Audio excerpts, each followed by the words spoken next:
Oh yeah, they're over there. Just test that. Okay, cool. Hey Ronald, tell everybody about how you're setting up your webcams. It's already on.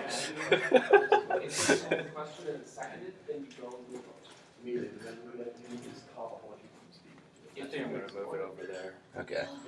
Because I don't think this is very good. Hey Maria, say hi to Skycam. What is this for? For RonaldCrandall.com. Your go-to source for all things Ronald Crandall. Move over that way.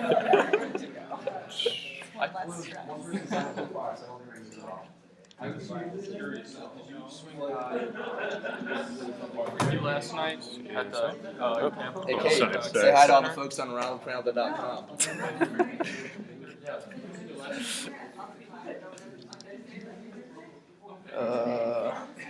I'll go over here. You're having way too much fun with this. Devin, say hi. I was confused because I saw a baby that just came out and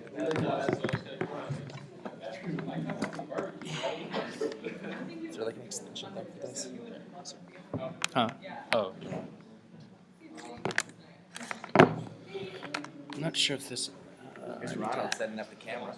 You actually see Ronald, this say works. Hi.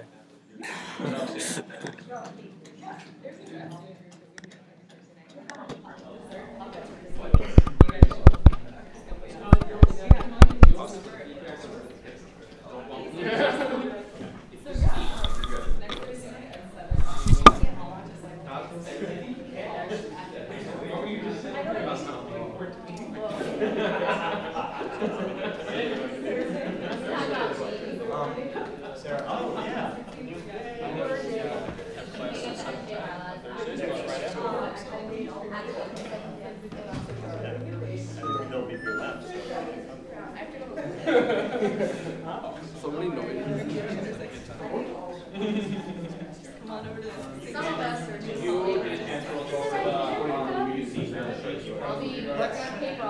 I drink a few beers to me. A little bit of a sweat. That thing is dead. Yeah, exactly. But luckily, So loud. I don't get mine anymore. What? No. I don't know what's going on.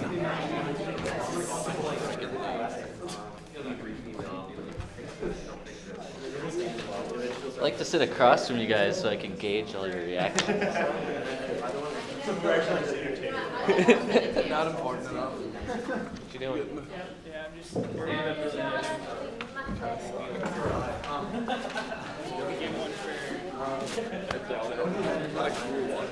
How was it?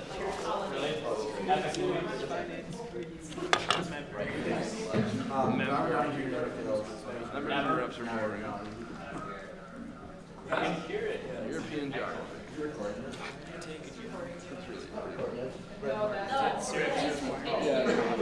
online. No reason not to.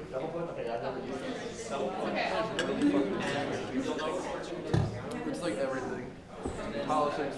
Well, yeah, I know. We only spent the first like week on actual geography. Yeah. How is this class going to be? Oh, we're not just talking about what? Got an expert. What? I'm not sitting in that chair. That'd be way too weird. No. We'll deal with it.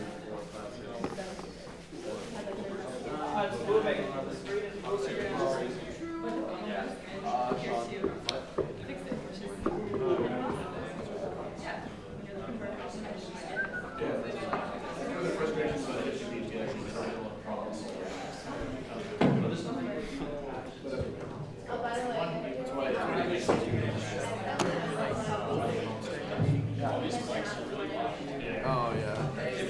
Never happened. Yeah. No, that make it video. I don't know why they didn't. Can you go?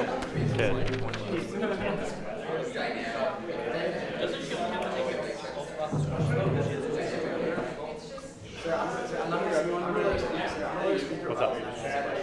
Hey, ladies. Oh yeah, it's only 2 years. It's only turns They'll be able to pretty soon. It does.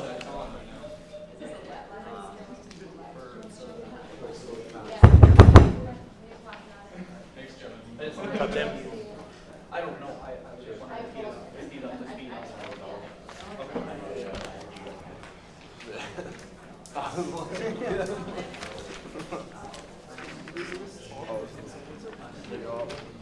So, yeah, Chris can't come, Jeremy can't come, Libby's can't really come. Libby will be here. D-Guard's here, Max can't come. That's pretty much everybody. We didn't have room over there. Yeah, I think it's the time thing. The fact that it starts at 3 o'clock, I think.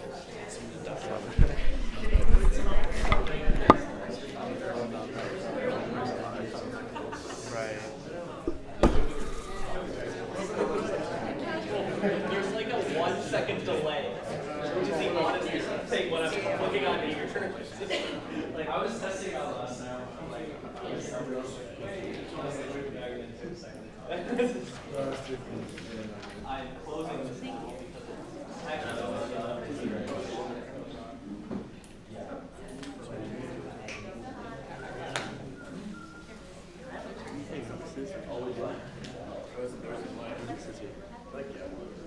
it's actually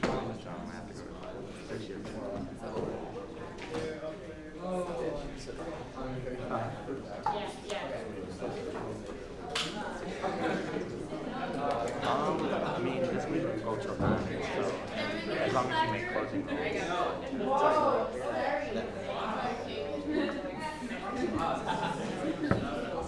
To get the key to down. One second, I got you. Yeah, I'm gonna get you one. Thank you,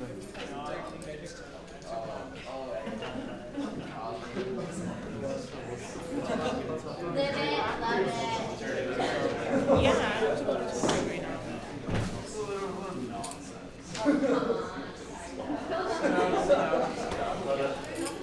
Why is this all the way up here?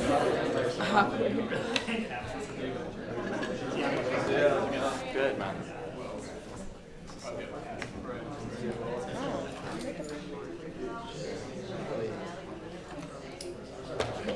I know. Mine was giant. Mine was giant. Yeah, I saw that.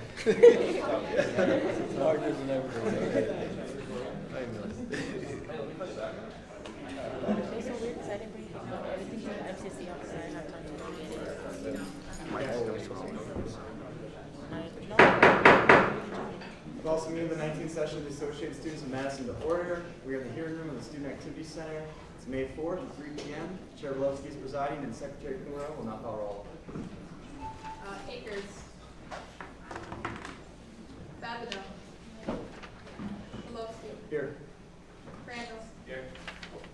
Gardner. Here. Giannopoulos. Here. Higgins. Present. Jarrett. Kidd. Here. Kumaro. Here. Lorraine. Here. Meyer. Here. McNally. Here. Moss. Nybert. Present. Sprack. Here. Rollin. Sayers.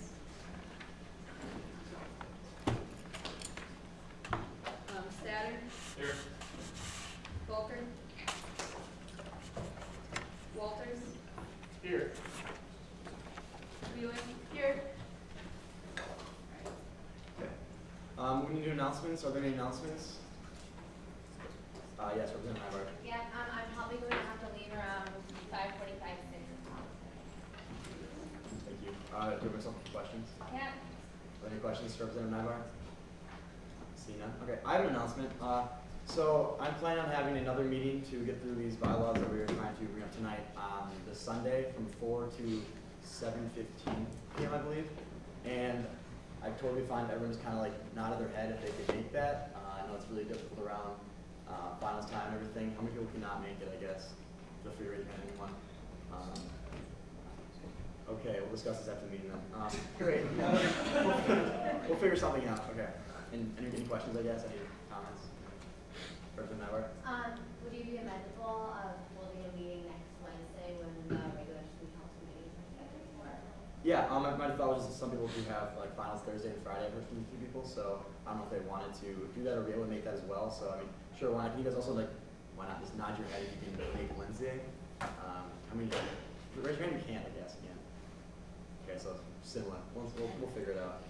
Okay. Are there any other announcements? Yes.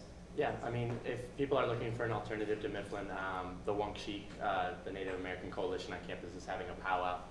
That's over at the Shell, so over on the west side of campus, and the doors open at noon for that, and that'll be happening pretty much all day until 10 p.m. So if you all want to have an alcohol-free event, go ahead and support the Native American student organization on this campus. Do you have yourself up for questions?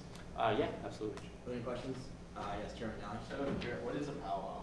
You know, I actually am not sure what a powwow is. Actually, right now, over in Education Building, a staff member from the American Indian Studies Department is having a workshop on some powwow etiquette.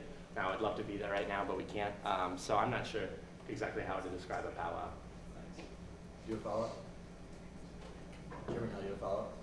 No, thank you. Okay. Any other questions? Seeing none, all right. Are there any further announcements?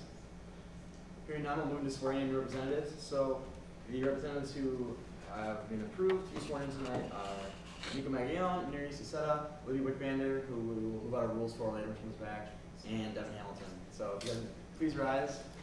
And I apologize, and David Gardner. I apologize, David. Please raise your right hand and repeat after me. I, state your name. Hi, Nudie. I, Nico Magayon, Affirm to faithfully support the Constitution and bylaws affirm to faithfully support the Constitution and bylaws of the Associated Students of Madison, Of the Associated Students of Madison. and to faithfully discharge my duties and to faithfully discharge my duties as a member of the ASM Student Council as a member of the ASM Student Council to the best of my ability. To to the best of my abilities. I also affirm I also affirm to make decisions concerning the funding to make decisions concerning the funding of student organizations other than the ASM of student organizations other than the ASM in a viewpoint neutral manner In a viewpoint neutral manner. as required by law, the As ASM required. Constitution, and the ASM bylaws. As required by law, the ASM Constitution, and the ASM bylaws. Finally, I affirm Finally, I affirm that I will maintain the highest standards that I will maintain the highest standards as a representative of the University of Wisconsin-Madison as a representative of the University of Wisconsin-Madison and will strive to fulfill the students' bodies, and will strive to fulfill the students' bodies, expectations of my office. expectations of my office. Thank you. You're all sworn in.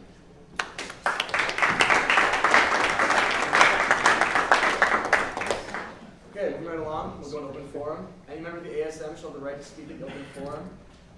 You will have 3 minutes to speak when you go up there. You go up for questions. The open forum will take is limited to 45 minutes unless the panel shall, by 2/3 vote, decide to extend that. So first up is David Vines.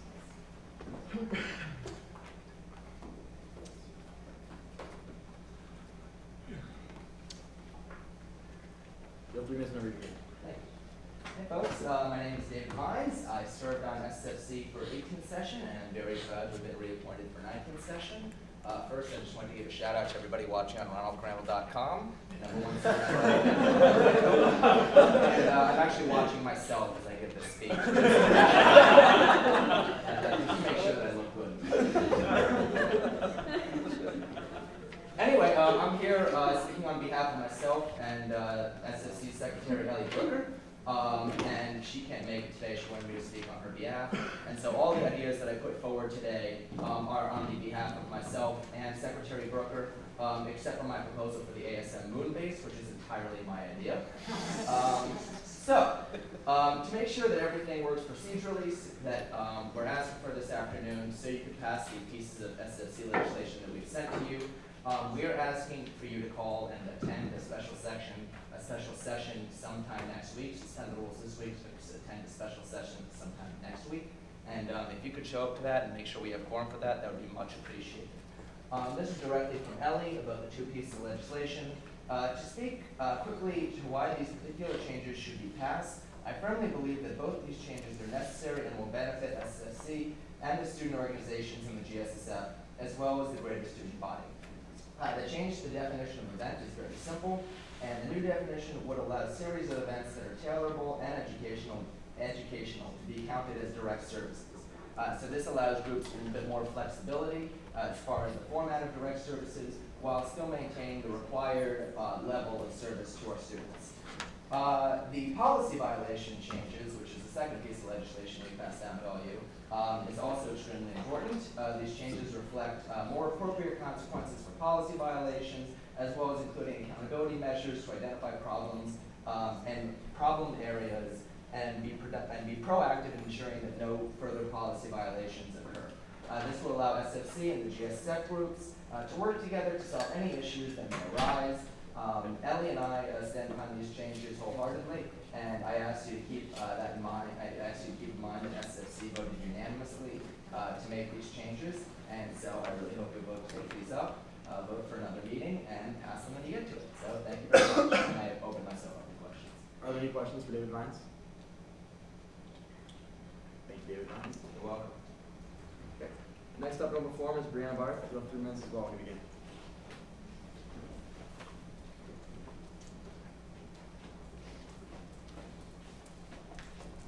Hi, I'm Brianna, and I was the staff governing board chair for the 18th session, and I'm here to speak on behalf of who I would be endorsing for chair for 19th session. I worked with her this past year on developing some of the accountability policies within the building.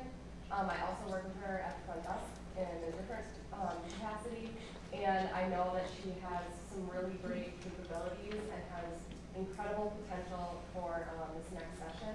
I've talked with her a lot about some of her plans and some plans and goals that I have thought of, and we've really been able to collaborate, and she's really taken off on setting up a timeline for what she wants to go forward with next year.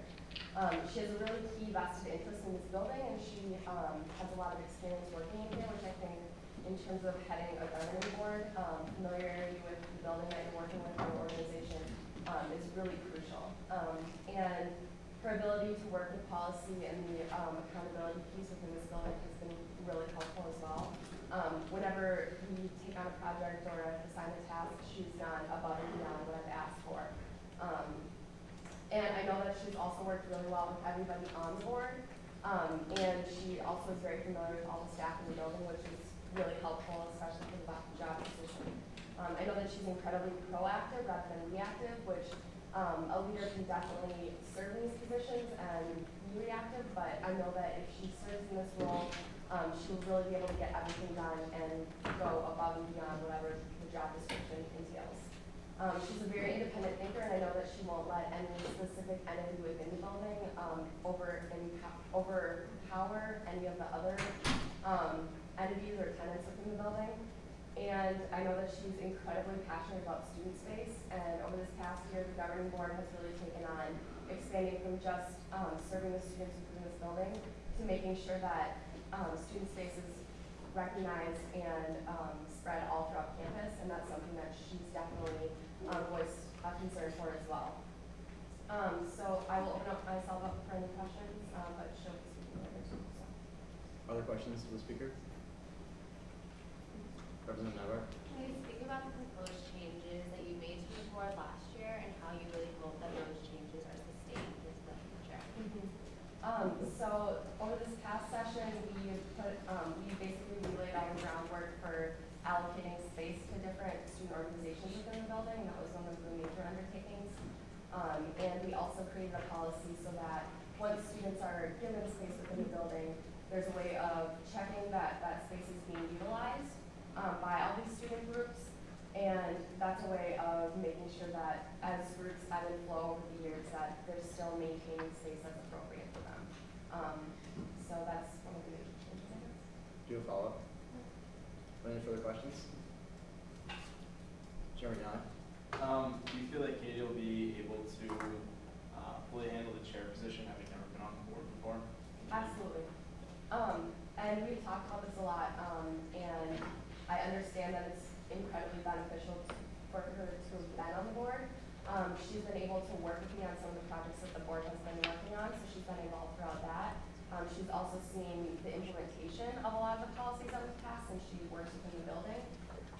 And then she also has been able to shadow at some of the meetings to kind of just see how the board functions and how we make up of it, how the discussions go, and to kind of see what the scope of the job entails.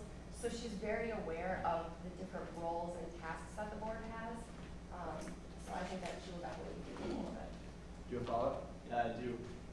Does the board operate under Robert's rules, and if so, do you think she'll be able to conduct a meeting under Robert's rules?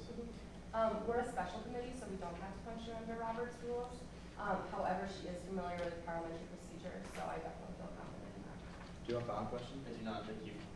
Any further questions? Thank you, Brianna. Next up, we have Gail Plowman. You know the drill, Gail. Something like that.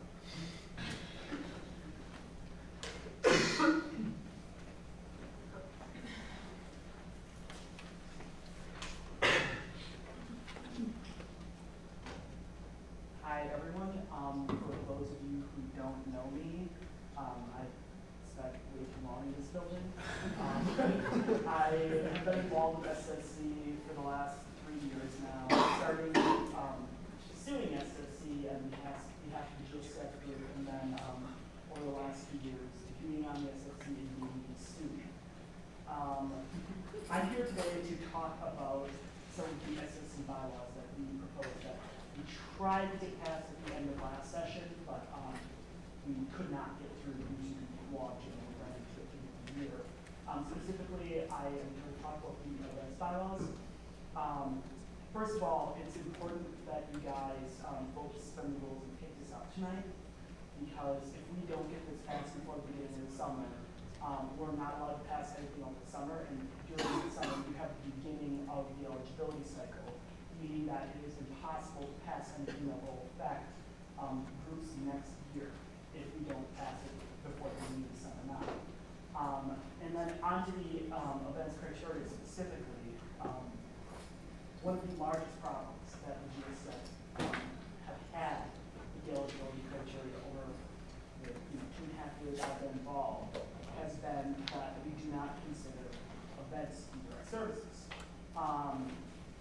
Which sounds fine until you hear the definition of events, which is anything that is scheduled by the group. And now that sounds like pretty much everything, and you're right. And that's the problem. What the events criteria, what we put down right here, specifically gets rid of a problem area that has not been considered part of the direct service total for GSF groups in the past. Namely, if you have something that occurs weekly, monthly, something like that. Like let's say every week on Friday, your group puts on a workshop. Right now, because that workshop is scheduled by your group, even if that workshop meets all the other direct service criteria, that workshop does not count towards the direct service hours. And honestly, I think that that is a shame, and I think that runs counter to what the purpose of the GSF should be. And that's why we propose this. It still requires that anything that is going to be a direct service has to meet the rest of the direct service definitional criteria, but it simply takes out the requirements about the occurrence of it. And I offered this last year, so I feel like I probably be the best person to speak if you have any questions. And with that, I open myself up to any questions. Thank you. Any questions for the speaker? Chair Statter. Do you see this one change as, do you see one of the consequences as more programs will be able to then apply for this funding? Partially, but I think that the way that this would work is the more programs that be able to apply would be the programs that actually do direct services. Again, the only thing that this opens up for is if you are still doing an educational tailorable service, you just happen to do it on a set day each week or each month. It doesn't open up the door for, you know, anything to come in. It just makes a fairly Byzantine requirement that most students aren't aware of until halfway through the eligibility cycle when it's suddenly like, oh my God, what do you mean that our weekly workshops don't count as a direct service? And it knocks that out of play, rather than just saying, like making it actually easier for a service that you do to become a direct service. Follow up. So in your opinion, you feel that direct service requirements in the past have not been counted because of this change? I can state for a fact that I have not counted things in the past because I was not allowed to consider things like, you know, weekly programs or like for example, like when you have something like office hours, where you have students doing walk-ins and certain students doing office hours, that is completely unallowable right now because it's scheduled solely by the group, and there are a lot of people who have things like, you know, like a resource library, and they have workshops and trainings and information that they can tailor to people who walk in during the office hours. But you simply can't count those office hours right now because they're solely scheduled. Do you have a final question? Not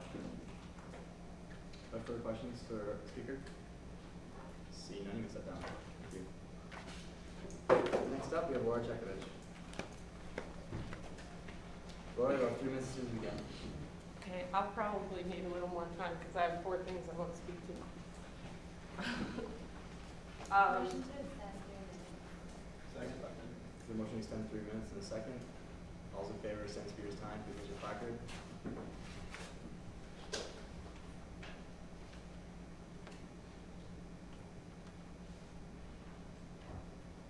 All opposed? You have 6 minutes. Awesome. So the first thing I wanted to speak to is for SACGB. I wanted to speak with Tony, who serves right now on SACGB as the vice chair and de facto secretary. Put a lot of hard work in this last year. He was really instrumental in creating the new accountability criteria. And his service on it for a year, I think, makes him a really good candidate for that position. Second, the events criteria. As some of you know, and those of you who don't know me, I was on SSFC last year. I'm no longer a representative. I'm graduating, and I'm very happy about it. But the events criteria, what David and Kale spoke to, it's absolutely necessary that we make this change. As Kale was saying, a group who puts on a program every single week that serves students, any student that walks in the door can't be counted because they scheduled it at 6 p.m. on Wednesday. No matter what comes in, if they teach you something new when you showed up, they teach you what you asked for when they showed up. If they schedule it, and you can't make it on Wednesday, but you can make it on Thursday, and they schedule it again, then you're good right now. But what about all those kids who showed up on Wednesday? They're not directly served for some reason. So I think this change is pretty obvious. It helps groups that really are doing service on this campus, provide it. And if it does open the door for new groups to show up and be in the GSSF, I think that's all the better because it proves that we're serving more students. So that's that. Then the accountability changes, which is the next thing on the agenda after that. It's something that I wrote this year. We had a lot of problems with our accountability standards this year. If you have a violation, what happens? It was pretty big. So in these bylaws, I've broken out wage policy violations, advertising policy violations, and general policy violations. Wage and advertising policy violations are pretty frequent. It happens when you forget to put the ASM logo on something, you forget to sign off the hours correctly, or someone books over like an hour and a half at the end of the pay period. We wanted those consequences to be less about freezing someone's funding for a civil mistake and more about retraining the group members so that it doesn't happen again. So I encourage you to read through these. They suggest that you present a written plan for how it won't happen again. The second time, it says revise the plan and redo your authorized signer training, which is how groups learn what the rules are. And then for the third and fourth time, the consequences become a little more severe. You have to pay back, you have to make some amends to the student body and through whatever. And then general policy violations could be anything. We have tons and tons of rules for groups that we're giving out those large amounts of money to, and they're pretty similar. And then we have intentional policy violations, and for that we broke it up into an individual having an intentional policy violation and the group having an intentional policy violation, and we did that because we don't want groups to suffer when one person seems to be doing something wrong. We don't want the entire group to have to shut down or not have funding for the rest of the year because one person keeps making the same mistake over and over again, and it appears to be on purpose. So I really encourage you guys to read through these. I think they're well written. I can't find any problems with them. I wrote them. I will open myself up to questions. The last thing I wanted to speak to is hopefully by next week, something that I forgot to get in for this week through one of you is the bus pass committee bylaws that we got halfway through okaying last session. So I'm going to bring those in, and hopefully you guys will be able to bring them up before next year so that the bus pass committee can actually have bylaws. So I open myself up to questions. Are there any questions of the speaker? Vice Chair Yiannopoulos. What was the name of the person that you were supporting for Tech TV? Oh. What's his last name? Do you have a follow-up? Follow. I'm sorry. Do you have a follow-up? Yeah. So, when did you sit on Tech TV and? Yes, I did. Not for very long, but I did work with Tony for the 4 weeks that I was on it. I had to give it up because it clashed schedule-wise with the bus committee that I sat on all semester. But I've been friends with Tony, and I think Tony is outgoing, which is the type of person you want as a chair. I think he's responsible, he's friendly, and I can't see why he would do it. Just not question. Representative Ibar. Can you kind of speak to the meeting you went to last night? Oh. And kind of the situation right now. Yes. So that wasn't my intention of getting up here, but sure. Last night, unfortunately, none of you were there, even though you were all invited, which is kind of shameful. But the Student Transportation Board showed up to support not cutting the 81, which the university is suggesting. As you all know, the 81 is a safe bus, and we hold safety sacred on this campus. I've been working for months to make sure that that budget doesn't get cut. However, Transportation Services, which is the university's transportation committee, had a budget deficit and cuts had to be made. Students suggested cuts to the daytime buses because we think a lot of people use the buses as a way to get up the hill, and we wanted to make it more efficient for everybody by encouraging people to not just take it up the hill and walk instead. Also, there's no safety concern if you cut the 85 or cut the 80. Instead, transportation came back and completely ignored students and went straight to Madison Metro without ever consulting students and decided to cut the 81 instead.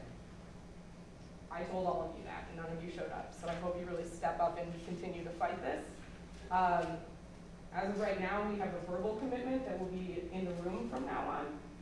I don't know what good that is because they've been keeping us out of the room this far. Ways you can get involved: call the chancellor's office, call the dean of students' office, call transportation, send a message to Metro. They have on their website a way for you to give feedback on that plan that was proposed. So. Do you have a follow-up? No. Any further questions? Yes, Representative Wheeler. What's the next step in that process? On Wednesday, there will be a public hearing up at the City Municipal Building, which will be where the final suggestions are made to the Transit and Parking Commission of the city. However, because this is a university contract, they don't actually have any pull on that. It comes down to students outcrying against those cuts, and I think if we don't show up, I don't see any changes happening. If we don't act in the next week and tell the chancellor that these changes are not acceptable, it will go on without anyone noticing. And next year we'll have 30-minute wait times between the 81s. So people on Lakeshore will have to wait. People who are at house parties and want to get out of that situation, a freshman who's never been to a house party before, instead of going outside and picking up the bus will be there within 15 minutes, now has to wait 30 minutes. it makes me shake to think about, but that's really invested. So I hope you guys are all as upset as I am. Do you have a follow-up? No. Are there any further questions of the speaker? Secretary Kimura? What time is that meeting on Wednesday? I think it's at 6. It's on their website. Do you have a follow-up? Representative Gardner? Just kind of a follow-up to that, if you could pass on information for that meeting, perhaps through the chair, members of this board, because I do think it's really important that as many of us as possible are there. And second, could you pass on what you think the most effective email address would be for the people on this board, or people we know, to contact them with their concerns about this? I think if you agree, it'd be very important to that to hear from a lot of students. Yeah, I'll get an email address. I don't know where it would be. I think you all should be calling. I think you should be outraged. You should call the chancellor's, assistant, and you should be calling Lori's office. I'll get an email so that we can have a written record of everybody's, being upset about this. But if you don't call, they're not going to realize that this is a huge issue. Do you have a follow-up? I don't think. Chairman Allen? Yeah, is there a way we could get better and more, I'm reading the email right now, we're informed 5 hours before this meeting occurred, so I fully understand why no one on this committee was there. Is there a way where we could set up a system where we get information maybe a week ahead of time, a few days ahead of time, and then as Representative Gardner was talking about, information to go and defend the student voice, is there a way where we could set up an information system to the new members of council and to this new council to ensure that happens? You were emailed 5 hours ahead of time, but I spoke about this at your first meeting. I spoke about this the meeting before that in the 18th session. I've been telling everyone this happens. I'll gladly let you guys know, but these things happen quickly. You're not always going to get 5 hours more than 5 hours to prepare. Sometimes student issues come up quickly. Do you have a follow-up? No, thank you. The further questions for the speaker? Thank you, Laura. Next up is Libby Wickman. You have 3 minutes as soon as you begin, Libby.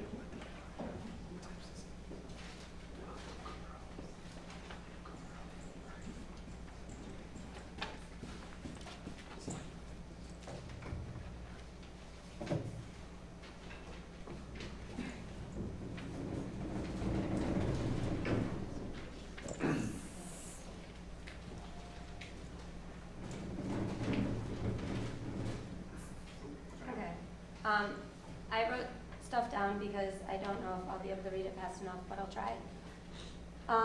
So I wanted to quickly touch upon what happened last meeting and the actions taken by this body. Not only not allowing elected student council members to vote not only disenfranchises the thousands of students who voted for us, but it creates an uneven starting point for the rest of the session. And I just wanted, I wrote down who in what school didn't get a voice, because not only did we not get to vote, but we didn't have a voice, right?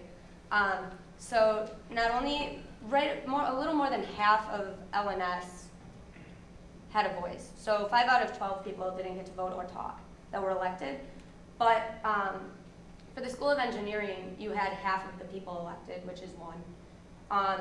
And you limited it to half of SOHI being represented. And then not only that, but the entire School of Education was not represented in the last meeting by silencing Chris Spears. And then by silencing Jonas, the entire business school did not have a voice or vote in this body. So I just want to let you all know that because I don't think often we think in terms of who's representing what or who, but that entire schools were not represented on this body while you made decisions that affect the entire session.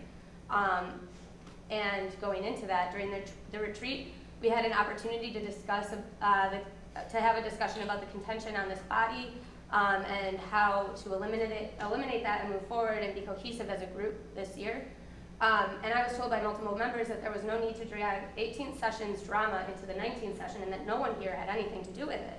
And I just wanted to say now that I can confidently say, at least from my perspective, that this body has successfully been dragged into the issues of the previous session. So congratulations. And it's really unfortunate because we've just begun. And while on the topic of the retreat and moving away from what happened yesterday, even though I think it's intricately tied into it, I want to talk about some of the problems I've noticed going into this session, but it's not independent of the issues of the entire organization. There was not an opportunity for us as a group, as a body, to sit down as a whole and declare what we were interested in working on, what we're interested in as a person, and how we're going to do that in upcoming months. Not only is a discussion like that a bonding experience for us to get to know each other as people, professionally and personally, but it allows us to hold each other accountable to actually doing work. Because in the past, students have been elected to this body and believe that work is done in this room, when the majority of work and the potential that we have as an organization takes place outside of this room. And I can say that from past experience and work that I've been doing. Side note, nice little plug, tomorrow, Wednesday, 9 o'clock, tomorrow, Wednesday. Next week, Wednesday, 9 o'clock, the special test. I'm sorry, 3 minutes are up. Motion to extend by 3 minutes. Second. Is there a motion to extend by 3 minutes in a second? All in favor of extending 3 times to the placard? All opposed? You may continue. The Special Task Force on UW Restructuring and Operational Flexibilities, work that I've done outside of this room, and not completely independent of this room, but mostly outside of this room, is having a meeting to talk about changes that will be happening to our system that will be drastically affecting us as students. I'm presenting a presentation that I lobbied really, really hard for, so if everyone could come, I would really appreciate it, and student support would look awesome. So, work does not simply happen in this room. It takes place outside of this room. And in order to do that work, you have to gather your thoughts and figure out what you want to do, and you have to gather your thoughts to know enough what questions to ask so that you can get that work done. While we should all be meeting with each other individually, we should note that this is unreasonable in reality, to meet with everyone all the time individually. I wish I had enough time to sit down with everyone in this room and talk about your goals in life in general, but also in this body, primarily in this body, and how you're going to get that done. But to be real, I totally don't have enough time to do that, and I don't expect anyone else here to do either. Because if that's all you were doing, then you wouldn't be doing your job. There needs to be a space where we as a group can sit down and talk about what we need to work on and how as a group we're going to do that and how individually we're going to do that. This discussion, however, requires people to know the mechanisms through which they want to achieve their goals and have this goal, and know the skills that they need to achieve these goals, and work through these mechanisms. If people can think about what they want to do this year, like please in your mind think about what you want to do this year. Do you know exactly how to do that? Because do you have any questions in thinking about that? Because everyone should have questions, and not everyone should know exactly how to do that because it would be done already, right? So basically in everything that I've just said, I think there's two things that we as a body need, and I think that we should all support this. I really don't understand. I'm trying to avoid contention here because I recognize that sometimes, depending on who says something, where it's coming from, people will just immediately figure out what's wrong with it, and I'm really trying to avoid that in this conversation. So, or I guess discussion, speech, whatever, because it's not particularly a conversation, right? That's the way this whole thing is set up. It can't be a conversation. We need a space for this group to come together, to have a conversation about our goals and who we are as people, professionally, personally. We need to come together as a group and have these discussions. And second, we need a facilitator of this conversation who can provide us with what we need and what we need as we define it. We need trainings. That's what I define trainings as. Because we've all sat through trainings, at least people on last council, we sat through a training where we learned how to run a recruitment drive. And I've totally done that before. That's not how I define a training. So anyone who did that, please don't think that I'm saying we need to sit down with a PowerPoint presentation and take notes. I'm sorry, the speaker's time. Motion to extend by 2 minutes. Second. The motion to extend by 2 minutes in a second. I apologize. Please raise your placards if you wish to extend speaker's time. All opposed? I'm sorry, you may continue. We do not need to sit down with a PowerPoint presentation and take notes on how to organize a recruitment drive. That's not what I'm saying. Devin's laughing because he knows exactly what I'm talking about, right? Not that those aren't necessary, but that's like trying to figure out how to build a movement, and I think that's what we're doing, but I think we also have to figure out how to do that as a group, and that's not the training I'm talking about. I'm talking about a training that makes us an effective body, and I think we need to have a conversation on how to craft that training and find someone who can help us in this mission, because we will not be an effective body if we can't work together this year. And it's hard to get in front of this body when everyone footed against me talking last week, right? That's difficult, but I'm doing it right, so I'm gonna really appreciate it if people could put an effort into it. With that, I yield my time. Are there any questions for the speaker? I open myself up for questions. Seeing none, thank you, Libby. Next up, we have Tony Falk. Tony, a few minutes to begin.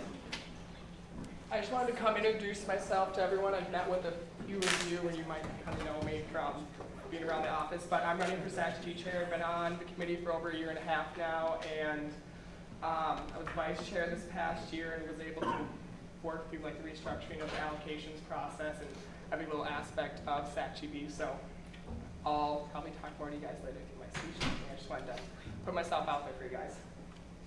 Do you have something for questions? Sure. Are there any questions for the speaker? Thank you, Tony. Next in open performance, we have Representative Gardner.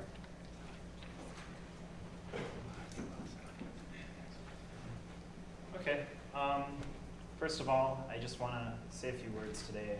First, I'm very happy to finally move from this chair to this chair. It's a pleasure to be a part of this body. I look forward to working with all of you on many things to come. Second, I just have a few words kind of regarding what happened at our last meeting.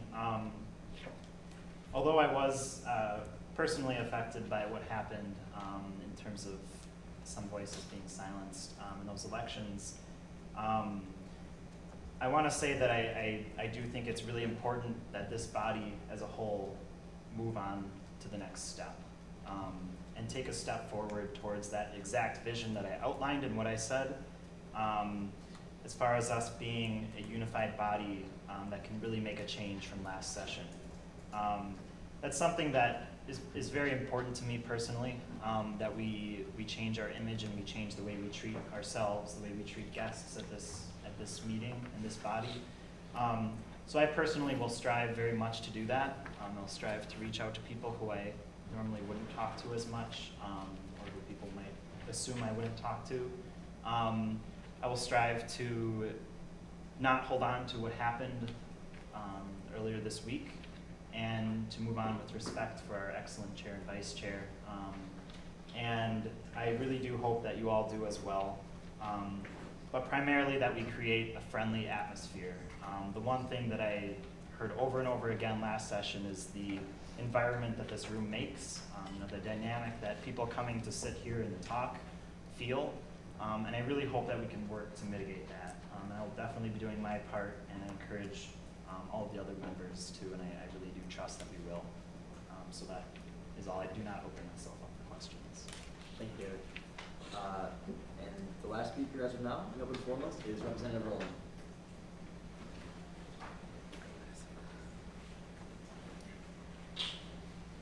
Hi, I just wanted to talk, or can I start? I apologize, you have 3 minutes, yes. Okay, I just wanted to talk about turbo vote and the potential problems that this has. I have 2 major problems with this thing being funded. One of them is the potential for voter fraud in the system. You do not have to do anything face-to-face. All of this can be done by writing, which allows for a lot of voter fraud. And the second thing is this group is not really bipartisan. I have looked up at some of the groups that are associated with them, and one of them is against Citizens United case in the Supreme Court ruling, which is an inherently democratic position, which is fine. I'm not judging that ruling. I'm not judging their opinion, but it shouldn't be considered nonpartisan. And also, another group is against voter ID laws. And on the Turbo Votes Facebook page, they have someone that commented and talked about a New York Times article which criticized Governor Walker for suppressing voter rights. So I don't think this is really a good thing to be having on an election that Governor Walker is going to be on the ballot. I think that's mostly I don't think it's really a fair the turbo vote, I don't think is really a fair process, and I also think it is incredibly dangerous that we're all doing this by writing. I open myself up. Thank you. Chair Statter, yes. In regard to your first point on voter fraud, have you actually used the turbo vote system? Have you? No, I haven't, but what I have understood and what I've read about from what Representative Love sent to us is that it's all based on writing. Now, when it comes on to based on writing, people can vote for their roommates, people can convince their roommates to send ballots, to get ballots so that they can vote multiple times, and creates a huge potential problem. So you haven't used the service? Yes, so you haven't used the service? No, I haven't. Okay, so, You have a final question? yes. So you're then not aware that you have to enter in your driver's license ID or social security number in order to even get through the system? Are you aware that people can steal driver's licenses? Is that is that an issue? I have found voter fraud in Madison a few days ago, and I did report it to the Government Accountability Board. No, I'm serious. If you guys want, I do have a card from the Government Accountability Board in my pocket right now. But anyways, there were ballots from the last election that were out on the street, and you are supposed to incinerate those if they're not used right after the election. They weren't, they just appeared now. I'm saying that having this as a potential, this could create a huge potential for voter fraud by allowing people to register by writing and also to vote by writing. There's no face-to-face contact, and it's very scary. I mean, anyone could take someone's wallet and look at it, get their driver's license, put in their driver's license, say, yes, they could. If you disagree with me, that's fine, but in my opinion, it is, and I think that this is a very dangerous step if we go to this. Are there further questions for the speaker? Chair McNally? Do you think that maybe this is the problem of the state and not that this body should be concerned with criticizing the state's stipulations for getting an absentee ballot? And maybe this is the state's problem and not ours. I'm talking in two respects. I'm saying that one, if there is voter fraud and then the Government Accountability Board does come down on people in Madison, then it's going to look badly on ASM on the national news. And also, I'm talking about that this organization is not bipartisan. If you want to pass this, fine, but don't say it's bipartisan, because it's not bipartisan. Or it's not nonpartisan, sorry. I apologize. Do you have a follow-up? No, thank you. Representative Wheeler? Do you know how ASM came to be aware of this program originally, and if so, how? Originally, I believe it was Maxwell Love or Hannah Summers that started. I'm not positive about that. Do you have a follow-up? Yes. Do you know if they approached the organization or if we were approached by the organization? I do not know that. He did not say that in his email. Do you have a final question? No. Thank you. Are there further questions from the speaker? Thank you, Richard. And the actual last speaker on the phone is Representative Nybar. Thank you. Okay, I wanted to address an agenda item that no one has spoke about yet. It's the appointment to the steering committee of the Shared Governance Defense Fund of United Council. As many of you are aware, last session's SFC decided to freeze the budgets of the Wisconsin Union and recreational sports. And that is because these entities did not give itemized breakdowns of where the segregated fees were going, and to ensure us that segregated fees were actually going to what they're allowed to go to under system policy. With that, SFC decided to freeze their budgets, and in my report to the Chancellor, I told the Chancellor that with this, we are going to be keeping the same funding level as in past years. However, if these units were able to give us the information we had requested, we would then take into account that information and then offer additional recommendations. The Chancellor and the entities refused to do so and said it was impossible to offer this itemized information that we asked. And with that, SFC was not allowed, was not able to make a decision to increase funding. With this, the Chancellor's accountant has told me that $10 extra per student will be added to the segregated university fee levy, which it was only supposed to be a $6 increase that SFC approved, and that is a huge issue. With students under state law, we have primary responsibility over the allocation of our student fees that go to student life services and interests, and so with that, I found it upon myself to appeal to the Board of Regents. In this appeal, I laid out what students' rights under state law are, also how Financial Policy 50, which is a system policy that delineates how you allocate student fees, is illegal because it reinterprets state law without being an administrative code. the chancellor, the president of UW system said that this was not an informal appeal and he was not going to be recognizing it because it was a non-allocable entity and not an allocable, and students do not have rights over the non-allocable units. He pretty much made the argument for us in that letter. And with that, I requested on United Council to access the Shared Governance Defense Fund, which will allow individuals within ASM to take legal action against the Board of Regents. And so legal action can be anything from an injunction of these budgets to a potential lawsuit, but it's not really sure what's going to happen. Can somebody actually extend my time because I'm only 30 seconds left? Motion to extend the speaker's time by 4 minutes. The Thank motion you. to extend by 4 minutes or the objection? I apologize. All in favor of extending the speaker's time?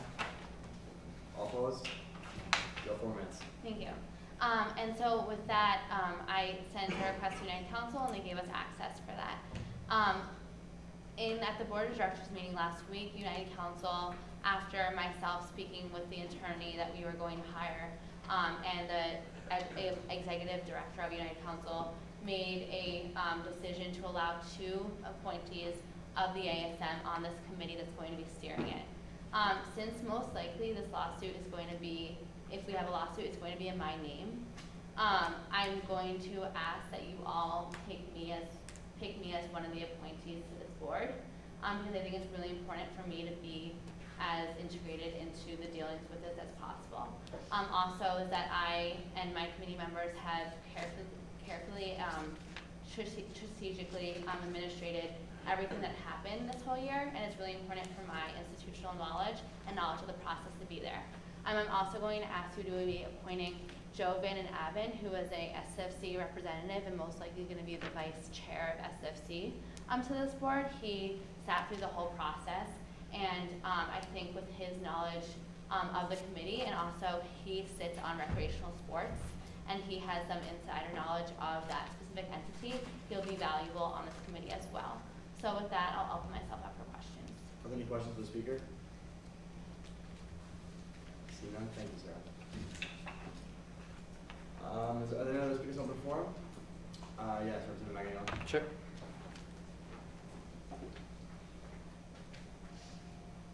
And just so everyone knows, there are 5 minutes left on the forum. So I think before we dive into these pieces of legislation, especially with respect to SSFC and SJ, I think we need to slow down and acknowledge what is the culture that's leading up to this kind of wish to basically penalize RSOs. Because from what I understand, according to the powers and duties in the Constitution for SSFC, their power is to recommend to Student Council allocations.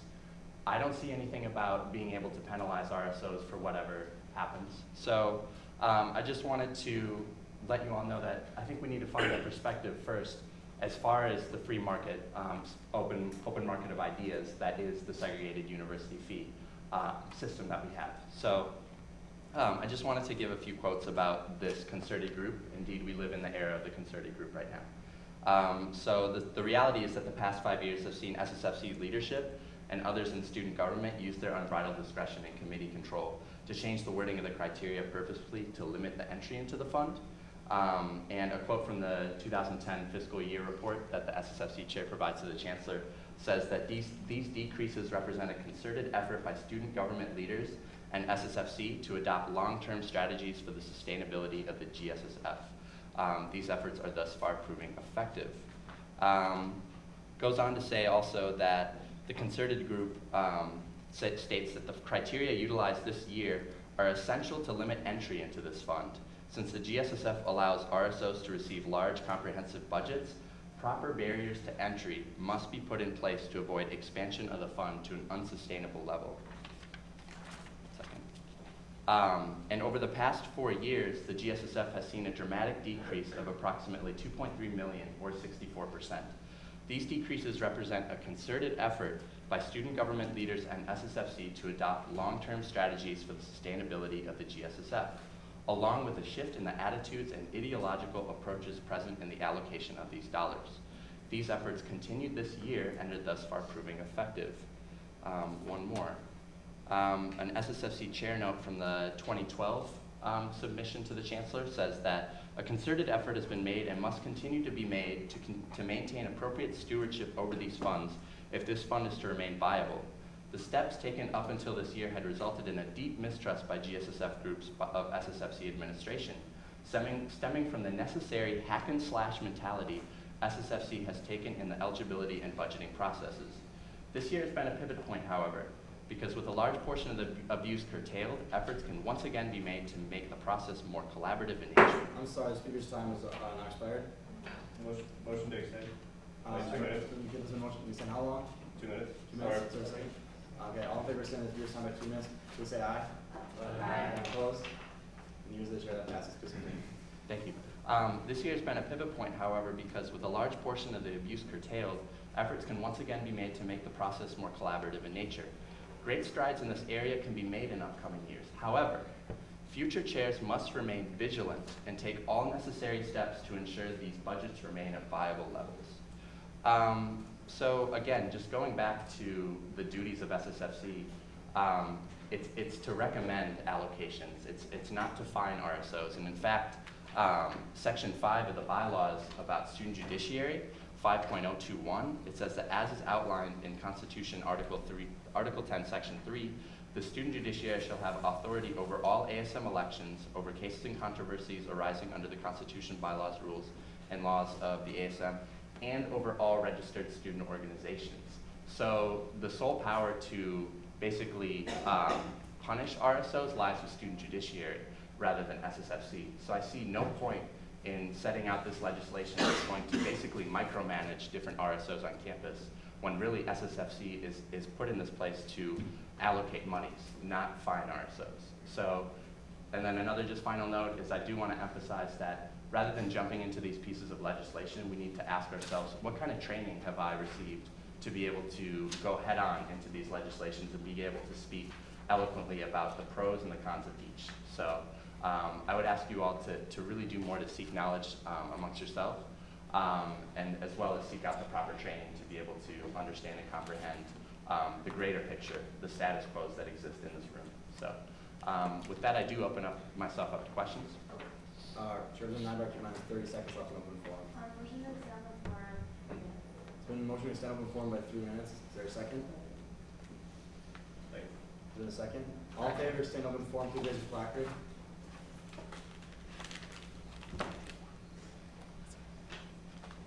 All opposed?